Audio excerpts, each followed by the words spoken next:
Stop the Week with Robert Robbins.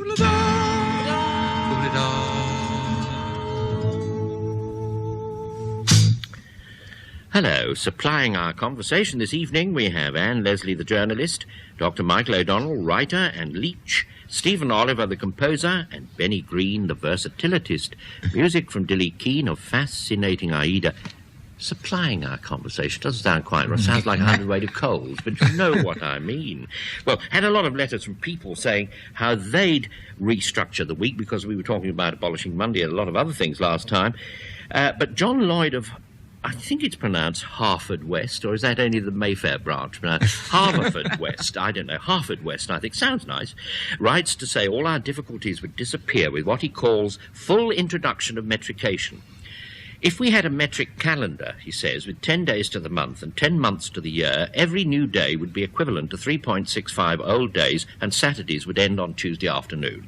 Oh, great. I don't think there's anything more to say. No. Well, let us turn to matters of identity. I can well understand old Healy's feelings when he was mistaken for some sort of PR man, and Sir Geoffrey Howe turned away from the caviar, directed to the fish-paste sandwiches because they thought he was a mere hack. Now I come to think of it, what a marvellous foot-in-door man he'd have made with those blameless spectacles, wouldn't he? Well, I say I know how they feel because years back I was mistaken at a party for the Minister of Defence. This, at that time, was Chalfont, who'd been talked into doing the job by Harold Wilson. And there's a certain remote, very remote, physiognomical similarity between us, it's alleged. So this tall, thin, dark American lady came up to me, and she said, lowering her voice, "Lord Chalfont, what is de Gaulle going to do?" Well, I lowered my voice, and I said, "He's going to learn to swim." She said, "He can't swim?" "Not without water wings," I said importantly, "and in the shallow end, when he stands up, he's so tall his kneecaps are showing." "But learning to swim when there are all these riots," she said, agitato. "Well," I said, "he hasn't cancelled his lessons." "Oh," she said, "so laid back." "No," I said, "he can't float either." And I just slipped away.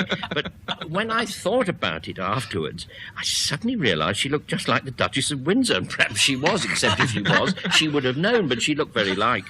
Now, I don't suppose when someone's mistaken for someone else, either party is flattered, are they, would you say? But the Duchess of Windsor, actually, it probably was she, because she was dab-handed it her. So I was reading this week that she was standing by the lift in the Waldorf Astoria one day, and somebody came up to her and said, "Aren't you the Duchess of Windsor?" And she said, "No." She said, "I know her very well. She's a much younger woman." Yes, like Princess Anne, who apparently was at Hickstead, and somebody came up and said, "Has anyone told you how much you resemble Princess Anne?" And she said, "Yes, they have, but I think I'm much better looking, actually." One of the great compliments I had paid to me was at a youth club reunion about 8 years ago, and there's a lot of fellows who've not seen each other for 30 years. And a man came up to me and he said, "I think you're fantastic. You haven't changed a hair in 30 years, Harry." And to this day, I don't know who I was supposed to have been. A similar thing happened to me on Clapham Station. A little boy came up with an autograph book and said, "Would you sign this, please?" And I thought, well, opera composers are getting somewhere where little boys come up to you. So I signed my name gravely and handed it back, and he said, "What's this?" And I said, "Well, it's my name." He said, "Well, it doesn't look like John Lennon to me," he said. Oh, no, there is now you mention it, there is a sort of similarity. Well, moving swiftly on, if I may. It really depends what... Lithe as a panther. Yeah. Sweeping aside the detritus of pop music, if I may, it depends what personality you're taken for. There's someone who works in this very building who works for an arts programme and who shares a name with a notoriously vitriolic and severe music critic, let us say Arbuthnot Crawl. And he carries this man's personality around with him like an incubus. In fact, whenever he phones up, he says, "Hello, this is Arbuthnot Crawl," but not that Arbuthnot Crawl. And I myself share a name with someone who works for the BBC who is, I'm happy to tell you, a clergyman. And I often wonder whether the Reverend Stephen Oliver, who I have to admit is a completely different person whom I've never met. A much better man. No doubt. And I wonder whether he picks up the phone and says, "Hello, this is Stephen Oliver," but not that Stephen Oliver. I can't even whistle in tune, he says. You ought to exploit it, Stephen. I mean, that's what twins do. I remember when I was editing World Medicine, getting a letter from a doctor who's a GP somewhere up in the Midlands, who was an identical twin. He was staying over Easter with his brother, the vicar, And on the Sunday, one of the parishioners came up and congratulated him on the sermon. So he replied, "Oh, you want the brother who preaches, not the one who practices." Well said. But he spent the rest of his life Clever actually dick. playing. Clever dick. Playing. I think this exploitation of another identity is a nice idea. I've tried it again. I've always wanted to go on a course as somebody else, because it's nice being mistaken for somebody it's else. True. Well, Something very odd happened to me in connection with this gentleman. The BBC naturally get letters, and a woman wrote to him in some personal distress about a bereavement or something, and it was merely forwarded by some accident to me. Clearly, I sent it back, and I wrote to the lady explaining what had happened, but I couldn't resist adding one or two words of advice. One or two things about bereavement I think we should always bear in mind. Dear, oh It's dear. extraordinary. You do get into a kind of conspiracy. I remember a long time ago being at a party where an actress who I'd admired from afar enormously, I was terribly sort of impressed by her, and I won't say who she was because she just might be listening. And she came up to me and she said, "What a beautiful dress." So I blushed prettily. I said, "Oh, thank you." And she said, "You're looking wonderful, you know." And I thought, this is too much. I'm going to, be still my beating heart. And then she said, "In fact, really, don't listen to what they say. He did it marvellously." And I thought, what? She said, "I'd like to get his name from you. We'll keep it really. I mean, you don't look a day over 29. Well, I wasn't a day over 29. And I suddenly realized she'd mistaken me for another actress who just had a facelift. And I felt I can't now tell my heroine from the screen that she's made an awful booby, because I felt then she would be angry with me. You see, that's it. When someone says you aren't a day over 29 and you are only 29, it's like being in a Pirandello play. You see, the most demoralizing thing is to be mistaken for yourself. That sometimes happened to me. I've had, quite a number of times people come up to me and say, "You look like Robinson," and I say, "Oh, is that so?" And the last person who did it, I actually had a microphone under his nose at the time in the street, and I was asking him questions about did he think it was easy to be a television personality, and he said, well, he thought on the whole it was, and he said, "You look quite like Robinson," and he said, "If he can do it, anyone can," and he added, "Even you."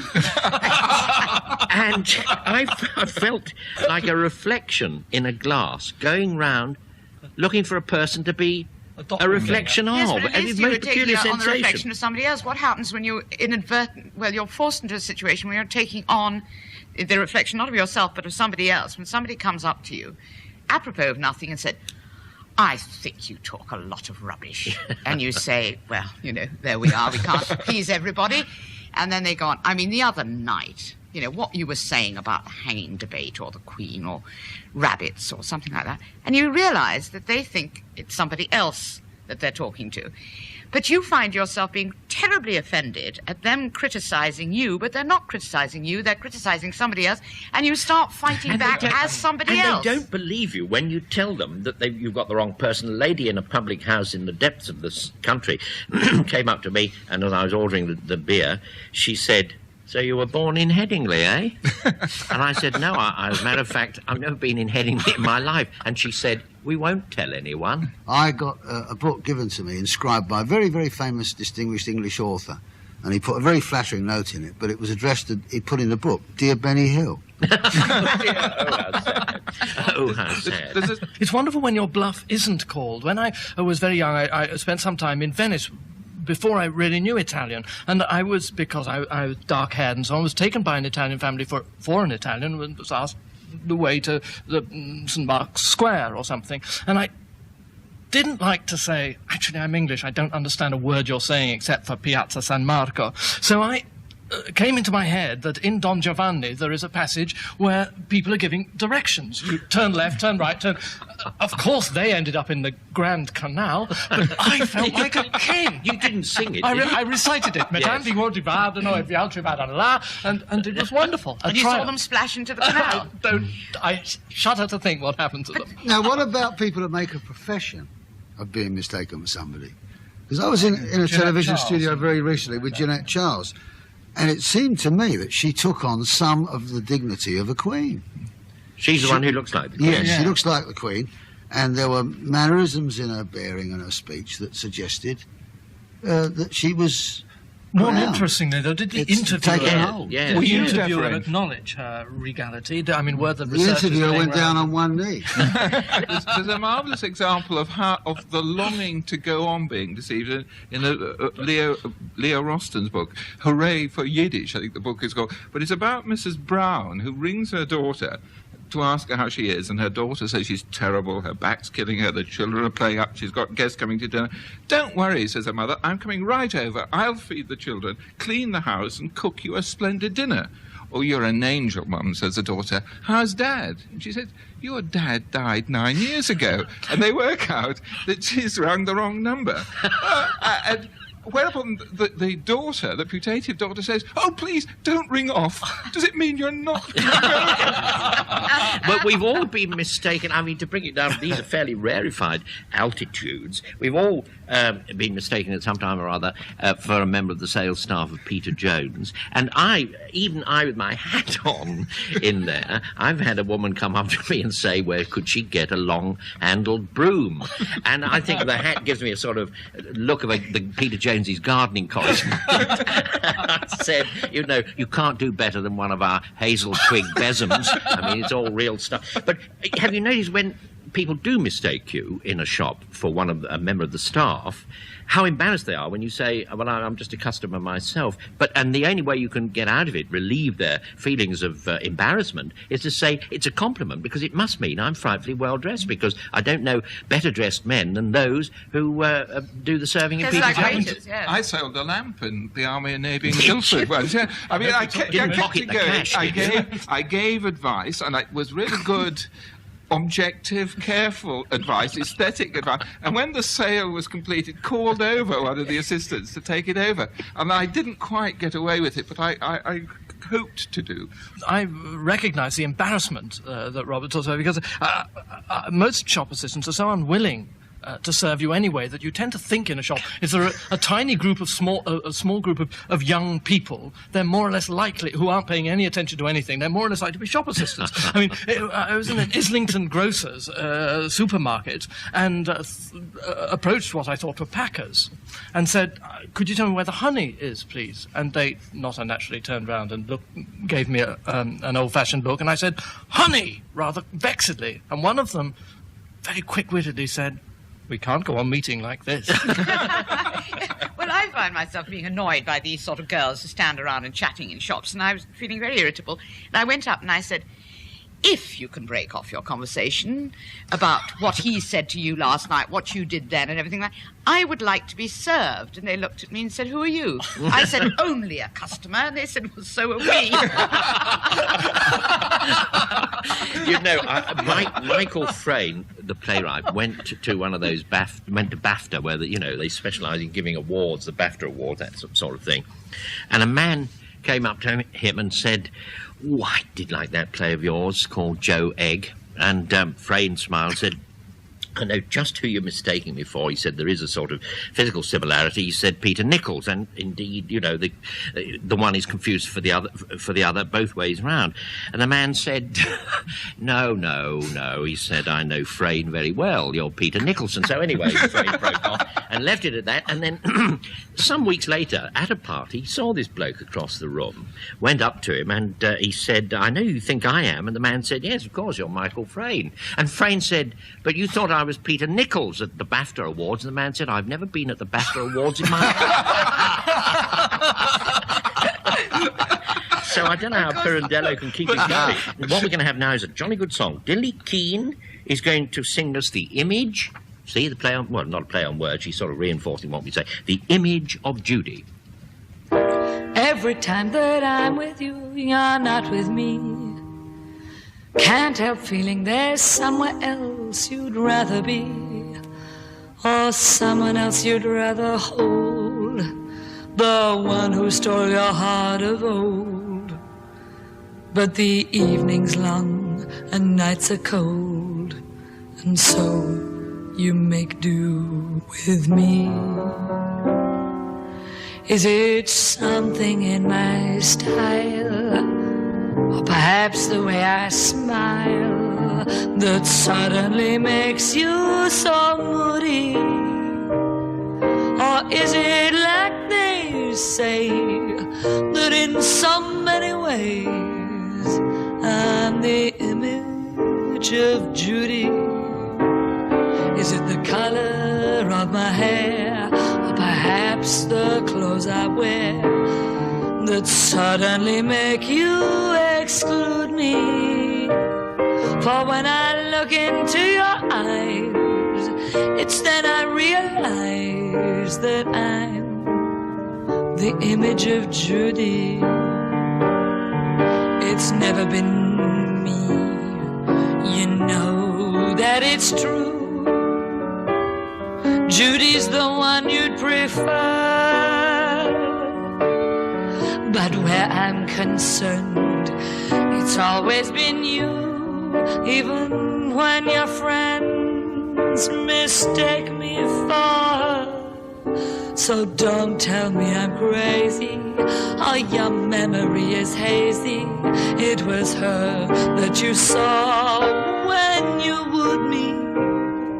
Swore that you loved me so, but how could I know that I was the image of Judy?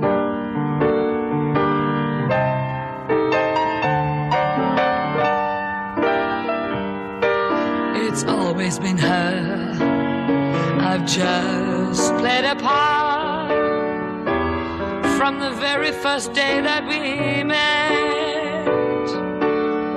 And all that I've got is your second-hand heart and the knowledge that I'm there to stop you forgetting from the photograph you keep. Oh, her name murmured in sleep, and the thoughts that will never include me. I know that you will never see me as just me, and will live with the image of Judy.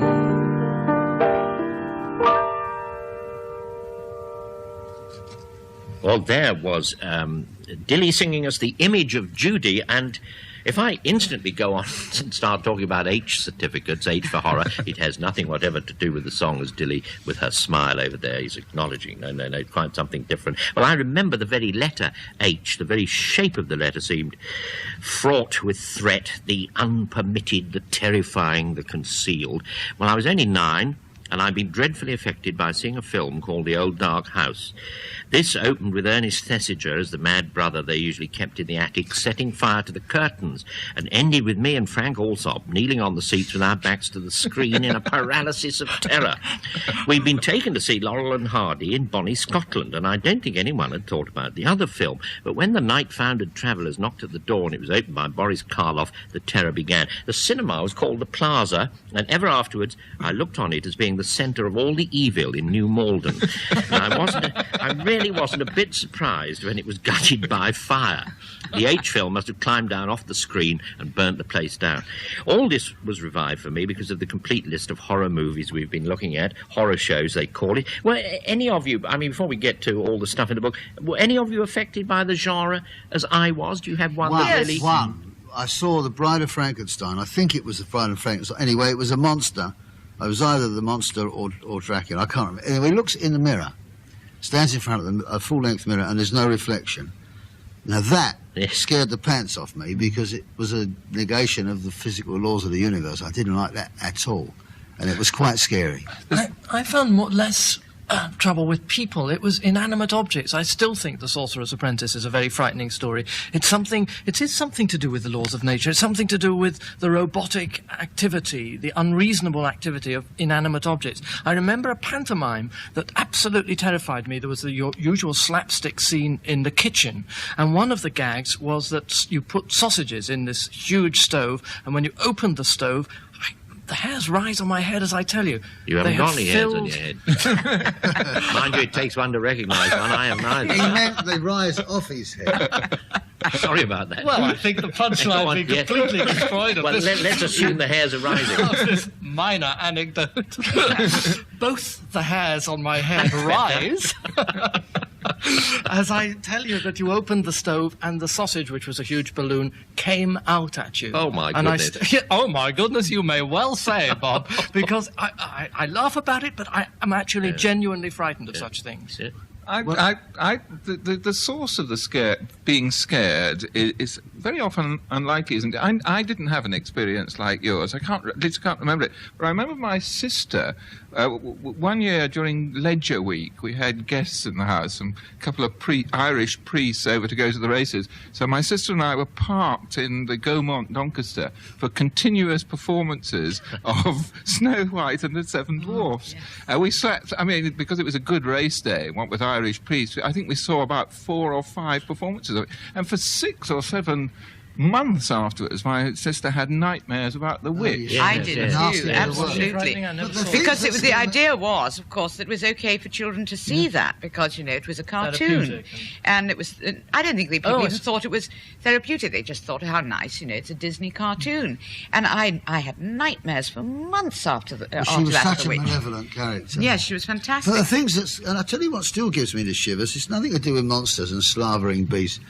You know the sequence, you often see it when clouds are made to go very, very, very fast. Yeah. Now that very disturbs me deeply. What intrigues me is that, I can feel fear. I have felt fear of being beaten up at school, being bullied at school, fear of a bomb dropping on me, fear of a plane that I was on crashing. But that's quite different from a terror I used to have when I was a child, staying in my uncle's house in Ireland. Used to go up to bed, no electricity in the house, up a spiral staircase with a candle. And going up the staircase, I had terror of the unknown. The newness, I don't really, know what it was, because 3 minutes later, sitting up in bed, reading by the same candlelight, surrounded by the same darkness, I felt wholly content. It was just this business of... this is where horror films go wrong, of course, isn't it? When they show you the things, they're no longer frightening. It's when you're not known. I have a theory about the H. The X is another thing, but the H, you use the word numinous. In a curious way, the H was numinous. The X is merely technical. Yeah. And my theory is that in the days of the H, as we remember, there was no explicit sex apart from kissing. And it was all done in a fairly jolly way, and a fairly warm but jolly way. And do you remember the way, if the heroine sat on the hero's bed, she had to keep one foot on the ground? That was obligatory. Now, in those days, those H certificate days, there was no sex, there was nothing like that. So the forbidden areas had somehow to be displaced, is that the word I want, Doctor? Displaced into horror. I'm not saying that the horror... I think this is a very humanist view, if I may say. I don't say totally underrates the power of the supernatural. Well, I did really agree, because I think that one of the things that makes the most powerful horror film movies work is indeed because they relate sex and death and blood. Look at Dracula. That is a very erotic theme. And I have a theory about... You're talking about theories. I have a theory about the current hysteria over AIDS. Should be very disappointed if you hadn't. No, exactly. About the current hysteria. I don't want to be stuck here with the only bloke with a theory. Well, you can shoot it down in flames afterwards. But I have a theory about the current hysteria AIDS, and that is because ordinary people are really most unlikely to get AIDS, much more likely to be killed in a car crash. The scare about AIDS actually conforms to hundreds of these horror movie themes. There's the sort of the blood and sex of Dracula. There's the feeling of the outsider driven by strange needs who infects normal society. Lucy Weston is infected by him. There's the idea that you ward off this evil with the crucifix. You go back to traditional Christian values. And it also has other themes in it, which is all the theories that go around about where the virus came from. There's the theory of the mad scientist. There's the theory which the Russians have been putting out, that it was a bug that escaped from American genetic engineering labs. There's the horror theme which says that nature fights back. They say it came from monkeys who were invaded, their territory was invaded in Africa, and there's even outer space. But these are shadows or simulacra of something unexpressed, something that is really frightening, and it's to do with sexual relationships, but particularly with a child. How many of us have... I've actually once read Dracula.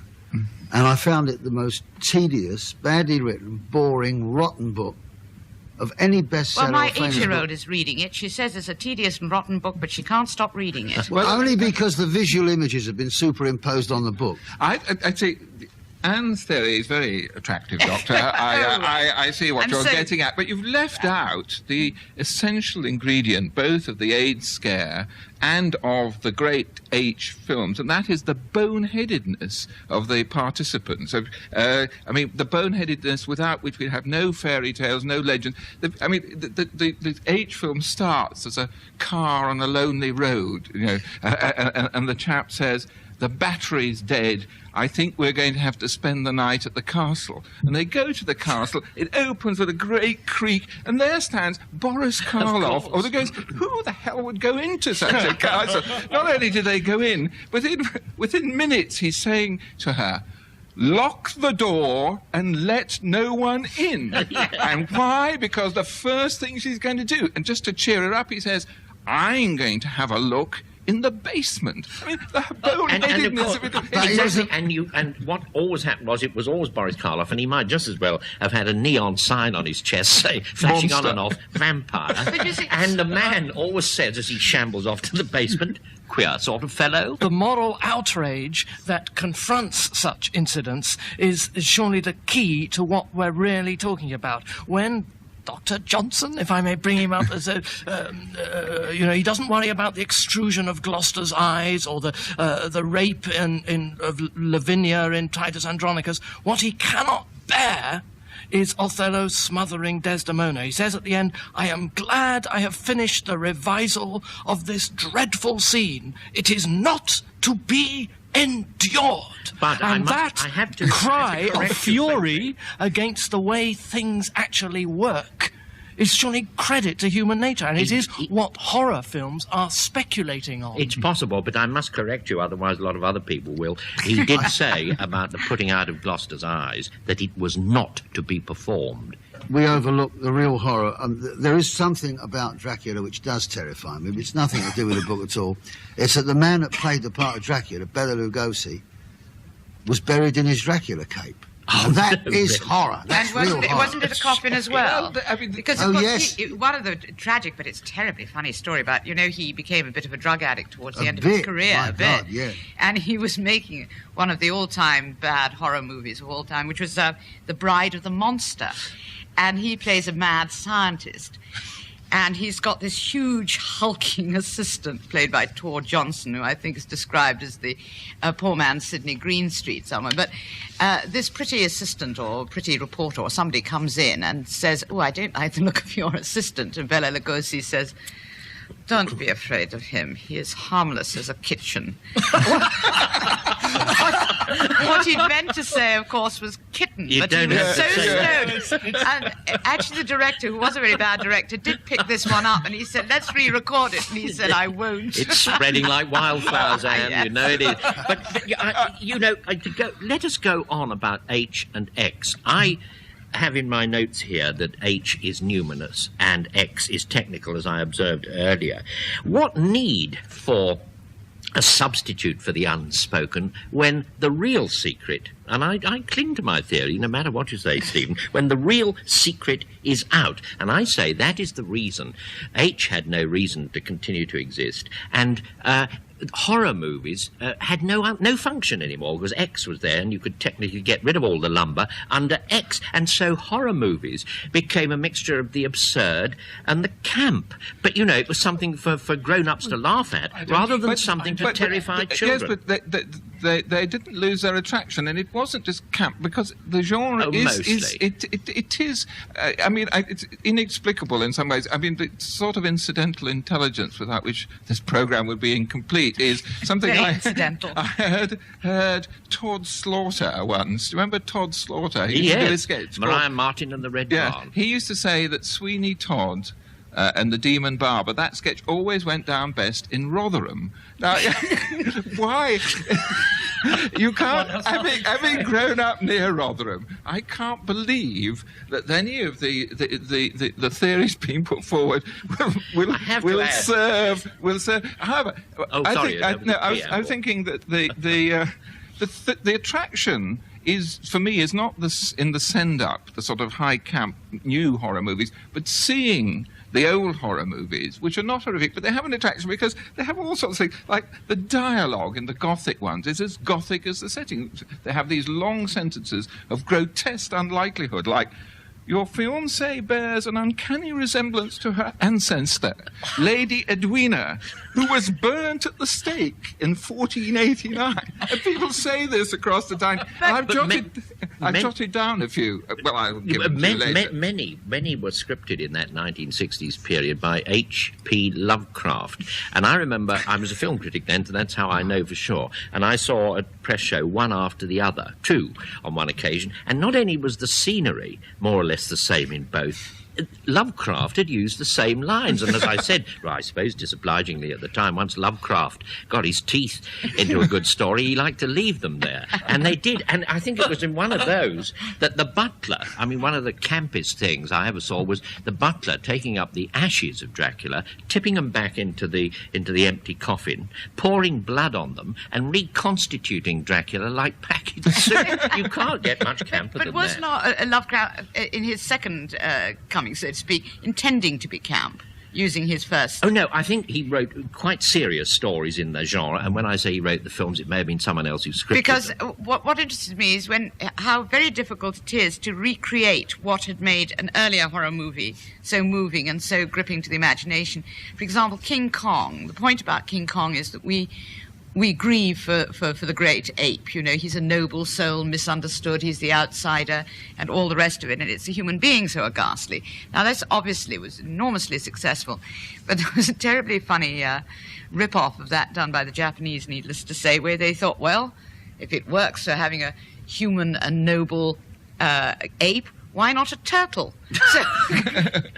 So they created this great turtle which went around munching up people, and they had a little boy who said, "He's only lonely. Even turtles can get lonely sometimes."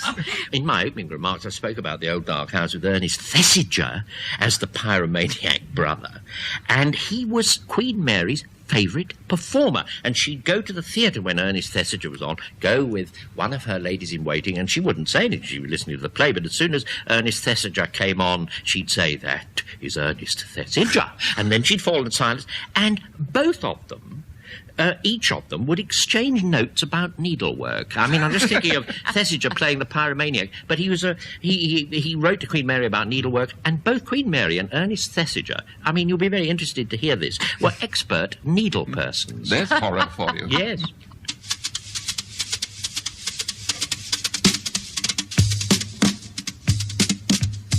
And Leslie, Benny Green, Dr. Michael O'Donnell and Stephen Oliver were stopping the week with Robert Robinson. Dillie Keane of Fascinating Aida provided the musical interlude, and the programme was produced by Michael Ember.